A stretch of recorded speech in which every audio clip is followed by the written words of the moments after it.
nós vamos conversar com Paulo Garolo, nosso amigo, parceiro aqui de longas datas.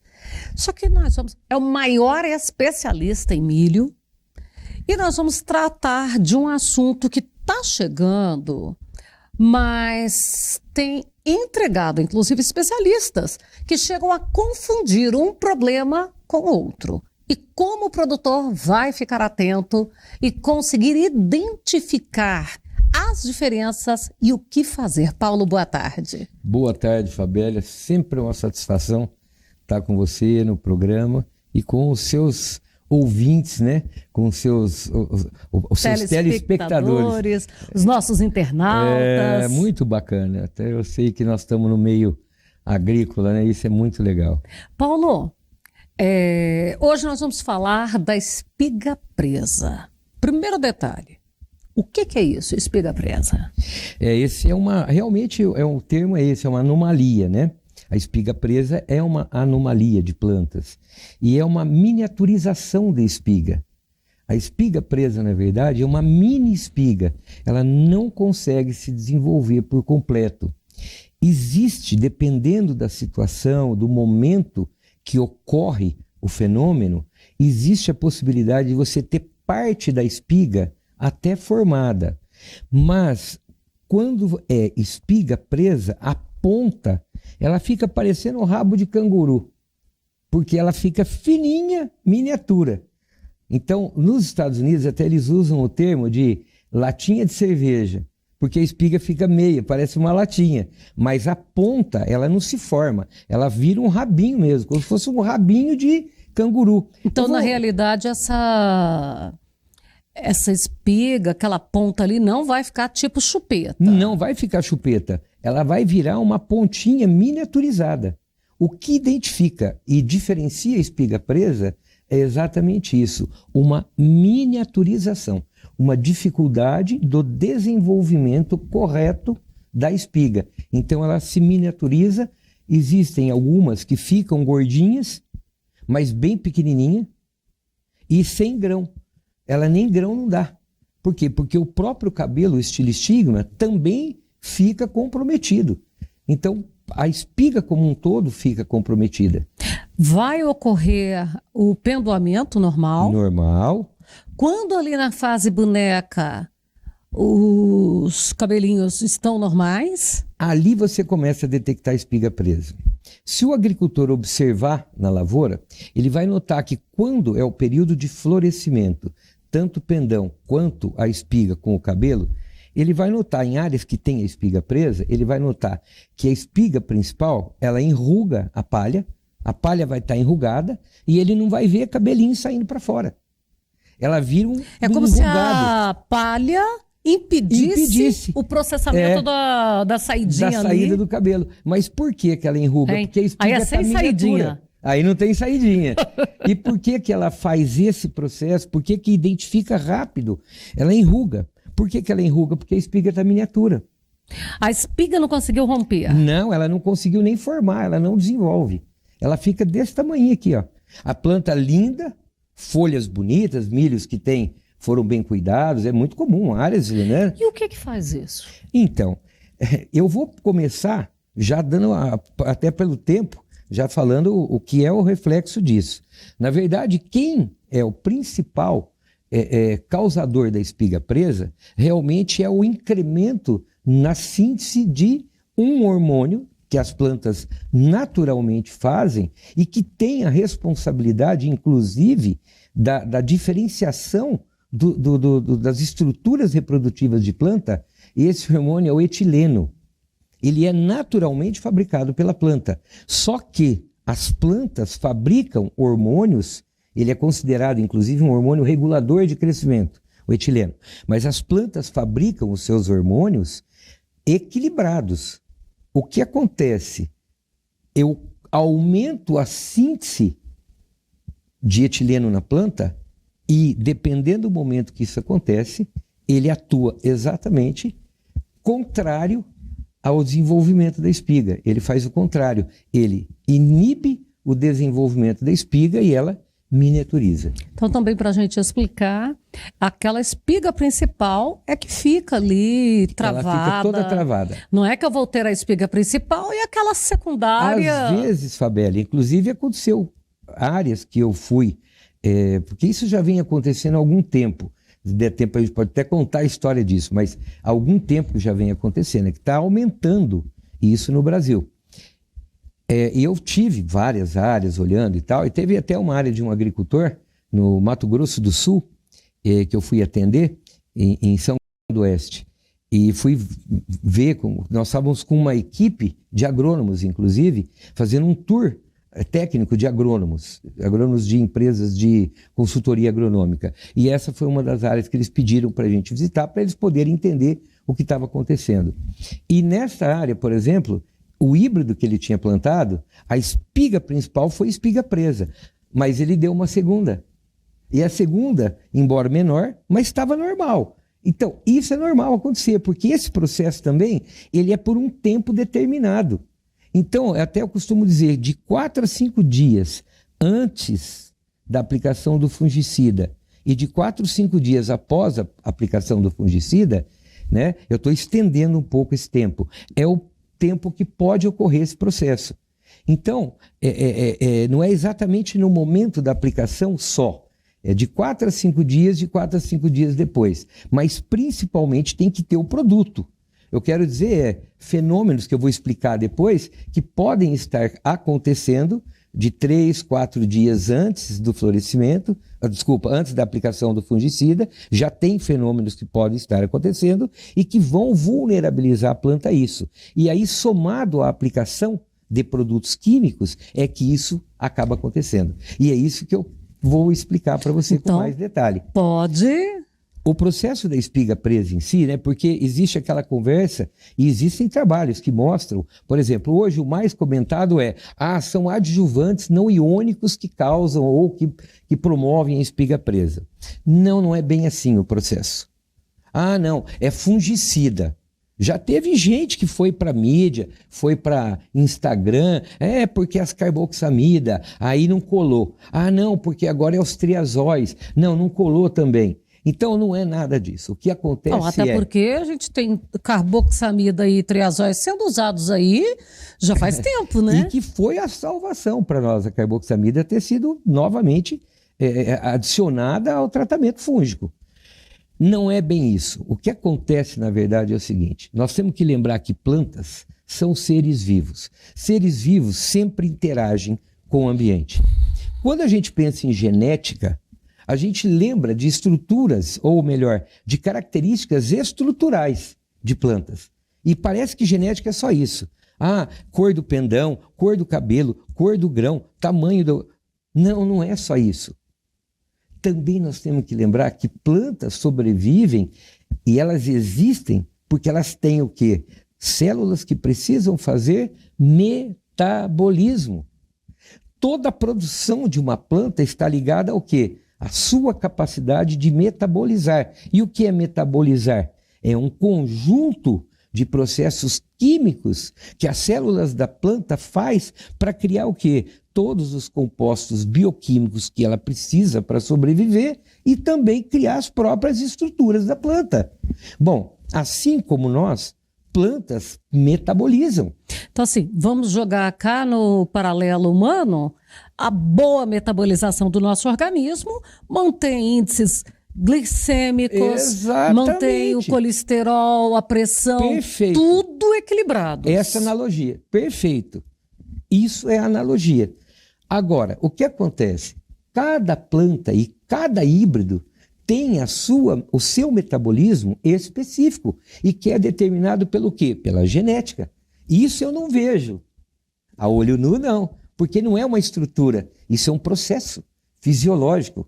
Então, a própria fisiologia e o metabolismo das plantas também está atrelado às diferenças genéticas. E isso é genético. E aí, só para também fazer uma analogia, é você imaginar, numa casa onde seguramente os filhos são do mesmo pai e da mesma mãe, não acontece de ter um que é magro e um que é mais obeso? Uhum. Lógico que a variabilidade genética de seres humanos é muito maior, mas só para exemplo, só para a gente entender. Então, por que que um é mais magro e o outro é mais obeso? Porque o que é mais magro tem metabolismo acelerado. Então ele tem dificuldade de acumular gordura. O que é mais obeso, ele tem um metabolismo mais lento. Por consequência, ele acaba acumulando mais gordura. Isso é dentro de uma mesma genética. Isso acontece em plantas. Aí é onde vem aquela situação assim, por que que então uma planta vem com essa espiga presa e o resto da lavoura, tudo recebendo o mesmo tratamento? E, inclusive, nós temos que usar disso para entender e separar o que é uma fitotoxicidade. Ah, é o adjuvante não iônico que está detonando com tudo. Não, não é só ele. É um processo, vou explicar. Mas se fosse só ele, o que seria então? O que é uma fitotoxicidade? Uma fitotoxicidade é quando ocorre um predomínio de plantas com o mesmo estilo de sintoma. Isso é uma fito. Eu sempre conto uma história que aconteceu comigo em Rio Verde, né, com um grande amigo meu que um dia me ligou e falou: Garolo, o milho está morrendo tudo. E eu fui correndo na lavoura dele. Nessa época, eu representava uma empresa de milho. E era da nossa empresa. E eu fui correndo, né? E ele estava lá de sacanagem. Porque quando eu cheguei lá, o que aconteceu? Existiam dois produtos, ainda existe, dois produtos químicos que são para finalidades diferentes. Galaxy, que na verdade é um produto químico fisiológico, um inseticida, e o Galant, que é um herbicida graminicida. O que aconteceu? O funcionário se confundiu. E ele fez o quê? Aplicou o Galant no milho. E o milho estava morrendo tudo. Então, isso é uma fito. Eu fiz isso no meu jardim. Aí, ó. Então você sabe o que é uma fito. A fito é isso, Fabélia. Eu tenho uma concentração de plantas que vão apresentar o mesmo sintoma. Espiga presa, não. Gente, eu fui aplicar um inseticida, porque eu ia viajar, então já deixar ali para ficar tranquilo, né, no período que eu ia viajar. Apliquei 2 dias antes de sair. Algumas plantas já começaram a murchar.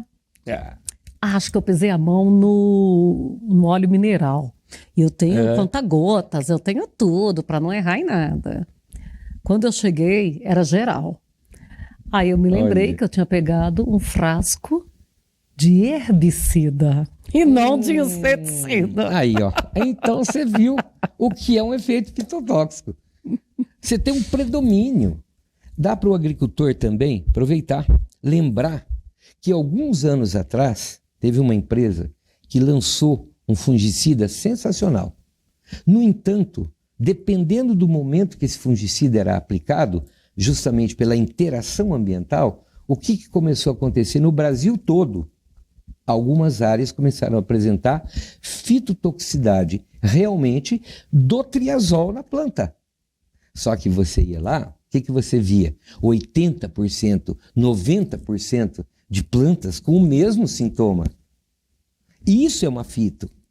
Mas não foi exatamente por causa do triazol, é o horário que aplicou. Bom, somou-se o horário mais o triazol, o que aconteceu? Muda o manejo, resolveu o problema.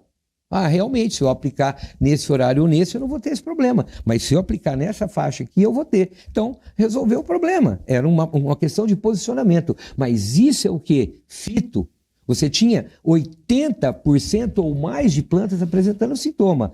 Agora, o que acontece na espiga presa é individual. Exatamente como você falou. Por que tem uma do lado da outra? Onde uma tem a espiga presa, a outra não tem. É uma do lado da outra. O produto não passou geral, igual para todo mundo? Mas então por que eu tenho isso? E outra coisa, quando o agricultor faz a avaliação de espiga presa, o que acontece? Ele tem um pedaço da gleba com 5% de espiga presa. Ele vai num outro canto, tem 30%. Ele vai lá no meio, tem 20%. Ele vai na outra ponta, não tem nada. Ela não é constante. Por quê? Porque isso é uma reação fisiológica de planta. E plantas têm o seu metabolismo individual. E aí nós temos que lembrar uma coisa. Eu troco muita figurinha com o Fernando Wapperschopps, gosto muito daquele cara, né? Eu também gosto. Eu gosto muito dele. Bater papo com ele é muito bom. uma figura Aproveitar fantástica. e deixar um abraço para E ele. o do meu também, viu? Porque ele é uma figura fantástica. E a gente um dia conversando, exatamente o que ele comentou comigo, é o que eu sempre falo também, mas ele trouxe para mim isso com mais clareza. E ele diz, Garolo, as plantas, elas seguem uma rota metabólica natural. Metabolismo é isso, é processar nutrientes, fazer o quê? Uma transformação química nos compostos, água, nutrientes, para que ela faça fotossíntese e tal, para que ela faça o quê? Para ela construa o vegetal e todos os compostos bioquímicos que ela precisa para sobreviver. Então isso é metabolismo. Só que o que acontece, Fabélia? O que acontece é que quando plantas recebem produtos químicos, elas priorizam uma rota metabólica em cima do estranho e começa a desviar ou minimizar a rota metabólica original da planta. Aí começa a entender o processo. Então, o que está acontecendo e o que está provocando a espiga presa? O que está provocando é pressão metabólica em plantas. Plantas submetidas a alta pressão metabólica, elas entram num processo de estresse. E o estresse alto em plantas aumenta significativamente a síntese de quem? De etileno. Você falou que a espiga presa, em alguns momentos, ela preenche ela pode ficar uma parte sem preenchimento de milho. E qual é a diferença de espiga presa e falha de polinização? Como que eu vou ter o entendimento disso?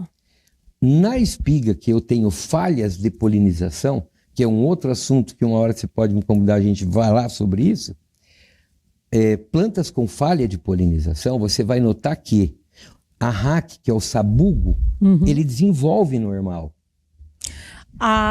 Eu não vou tê-lo pequeno. Você não vai ter ele pequenininho. Você vai ter ele normal, porém faltando grãos. E aí você, dependendo da intensidade da falha... Então, na verdade, é fácil de identificar. É fácil de identificar. O detalhe é que muita gente ainda não conhece muito bem o que é a espiga presa.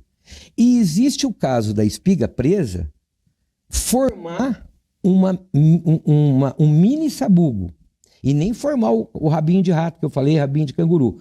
Mas ela fica miniatura desse tamanho aqui, gorda. Totalmente. Sem grão nenhum.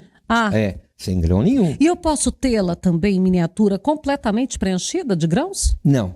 Normalmente não. Quando está assim, aí normalmente é resultado de uma planta dominada.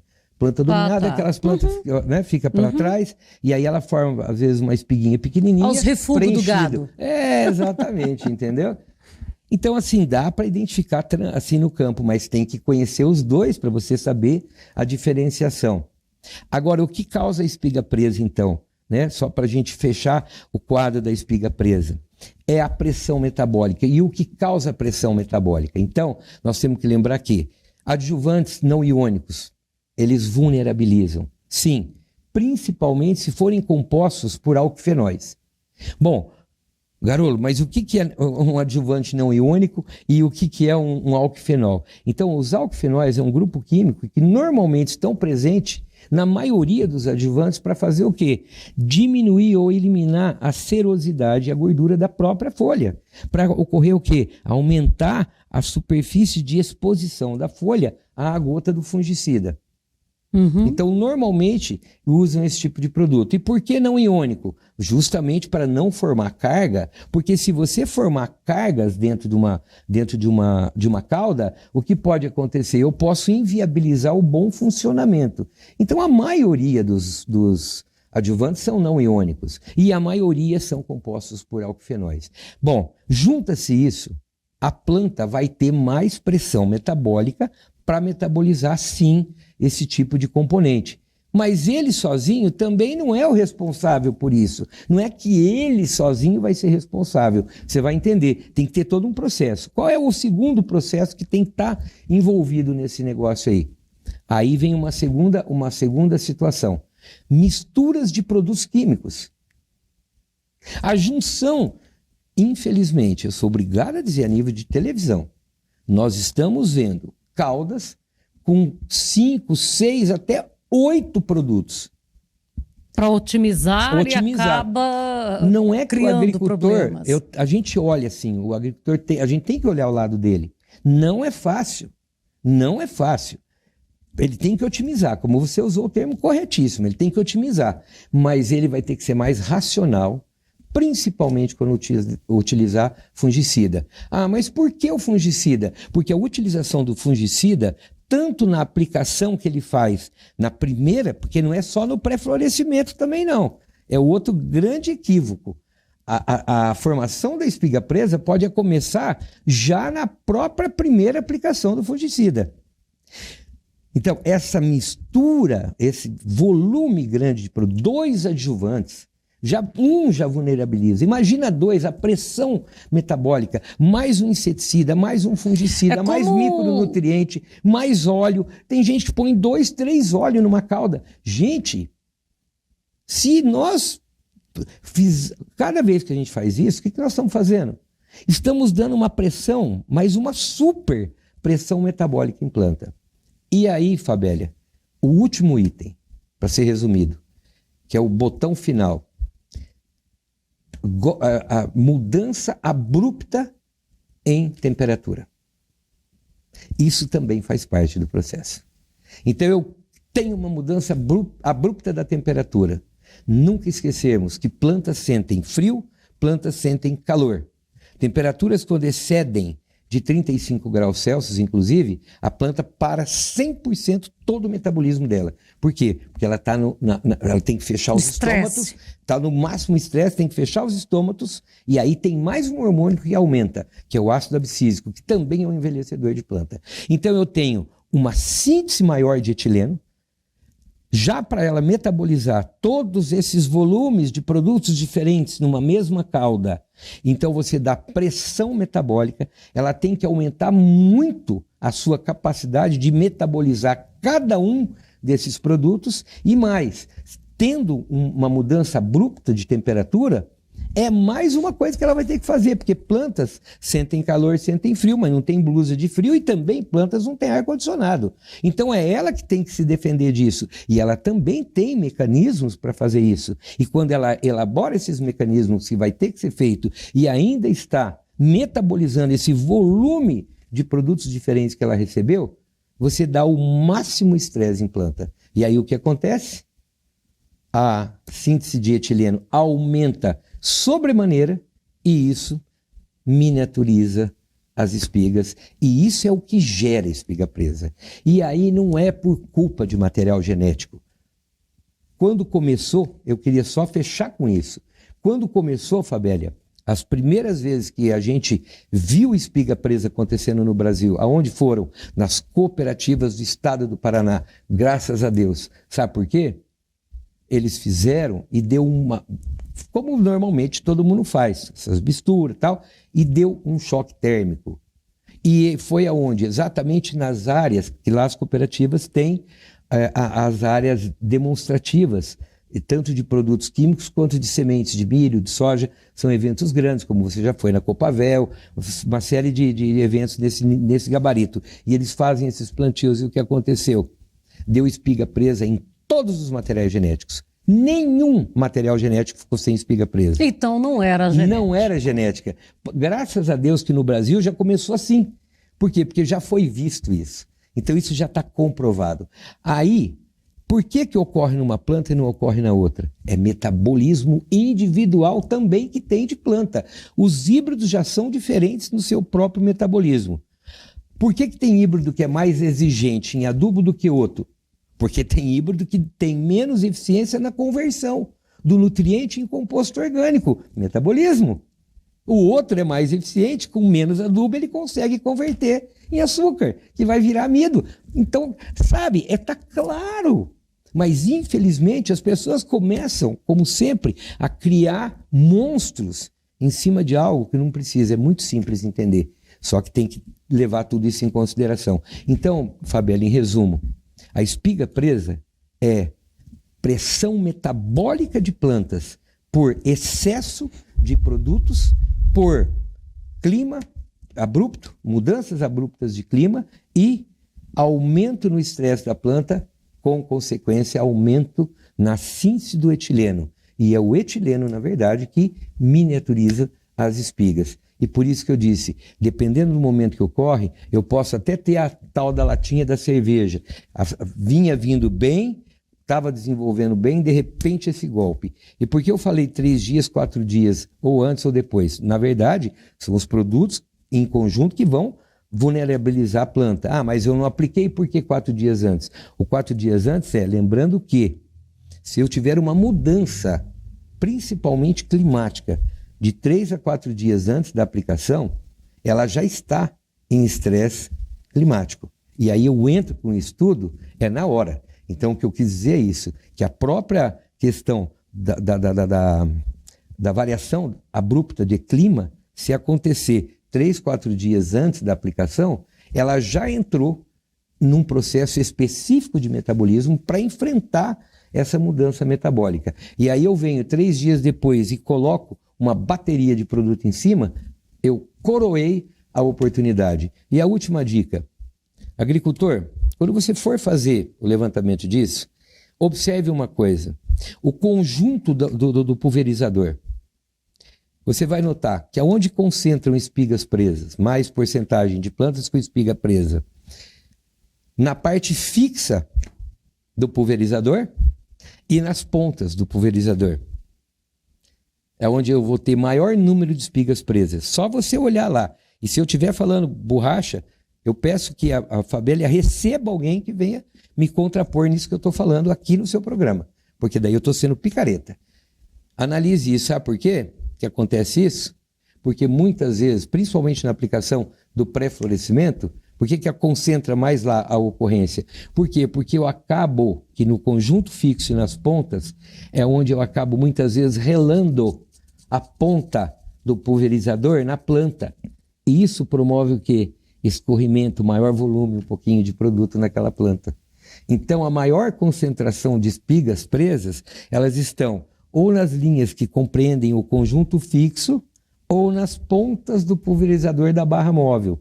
Por quê? Porque é onde eu tenho mais chance do pulverizador encostar o bico na planta, promovendo um pouquinho mais de produto e ainda de uma forma de escorrimento. Bom, eu quero agradecer, nosso tempo está esgotado. Eu quero agradecer, as instruções de hoje foram maravilhosas, como sempre, quando você vem aqui. Um abraço para você, Paulo. Obrigado, Fabélia. Um abraço para você também, para o Lima e para todos os telespectadores, internautas, enfim, para todo o público que te assiste.